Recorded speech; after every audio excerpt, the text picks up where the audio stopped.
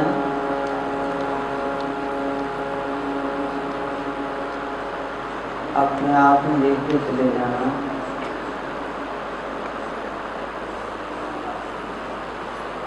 मन रही दिख रहा शरीर,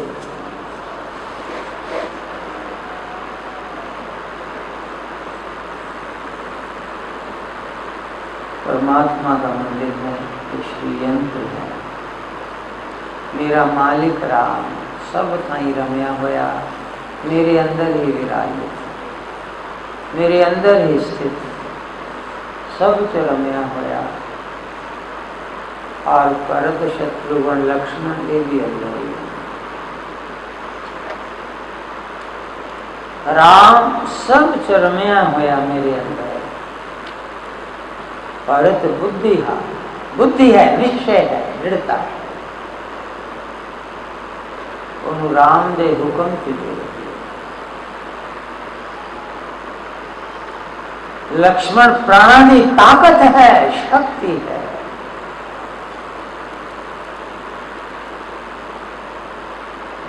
तो पूरी शक्ति न सतपथ दान बने, सेवा पाए, भजन पाए। लक्ष्मण ही प्राणी शक्ति और शत्रुघ्न है इंद्रिय छिद्र। सारिया इंद्रियां जिहड़ियां बाहर नूं नठियां, बाहर जांदी अखां बाहर ही देख रही, कान बाहर ही देख रहे, मुंह बाहर ही आवाज कढ़दे है। इहदे अंदर शत्रुघ्न दा प्रवेश कर। सारे इंद्रिय छिद्र अंदर दी तरफ खुलने शुरू हो जा और बाहर दे सारे अंदरों हमला करने वाले बाहरों अंदर काम क्रोध लोभ मोह अहंकार शत्रु इन्हां दा संहार गुरु हुक्म। प्राण दे अधीन इंद्रिय छिद्र राम दे हुक्म। राम भरत लक्ष्मण शत्रुघ्न चारों अवतार मेरे शरीर, चारों शक्ति तारा मेरे शरीर दे अंदर रावण दा वध करने वास्ते,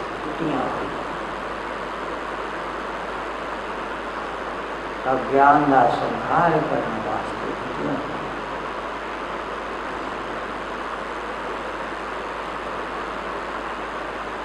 मारों जड़े शत्रु हमला करते हैं, क्रोध लोभ लाभ हानि इंद्रिय छिद्र उन्हें संहार कर। यही शत्रुघ्न का काम, हुक्म च रहना।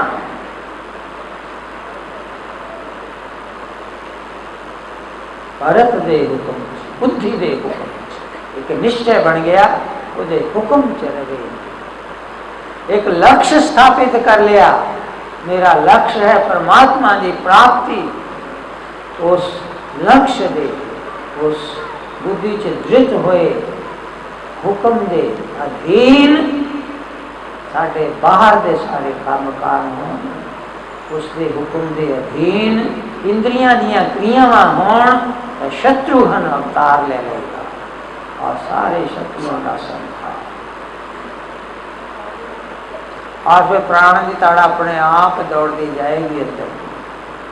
फिर प्राण की ताड़ा अपने आप राम नाल जुड़ी हुई रावण का संहार कर गई। फिर ताड़ना कर लो।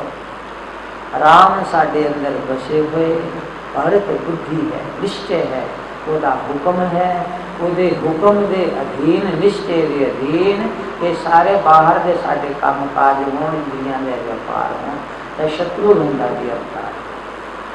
और फिर प्राण से लक्ष्मण शक्ति जागृत और फिर राम लक्ष्मण मिलके ज्ञान का संहार, रावण का संहार। विजयदशमी पूर्ण शक्ति जागृत, अंदर ही शिव शक्ति का मिल धारणा करके चले जाओ कि मैनू ये रास्ता मिले, अंदर का रास्ता मिले, मिलिया होया इस रास्ते की चढ़ाई करते चले जाइए और किसी ने भी इस रास्ते पे चलन की प्रेरणा। इतना समझ लो अपनी बुद्धि मैली हुई है, हैं? अंदर बुद्धि निश्चय जागे ये बोलो 12 हुक्म दिए, 12 बेकू आज्ञाकार करो, वो भी अनुसार चलो, फिर अंदर अवतार धारण करेंगे पर लक्ष्मी शक्ति है। सिद्ध ही अंदर यात्रा नहीं बननी, सिद्ध ही अंदर अवतार नहीं होने वाला है। तो पहले अपने जितने रहने और सेवा करते हैं रहेंगे सेवा सारे व्यवस्था मिले कारण सर्वे भवन्तु सुखिनः सर्वे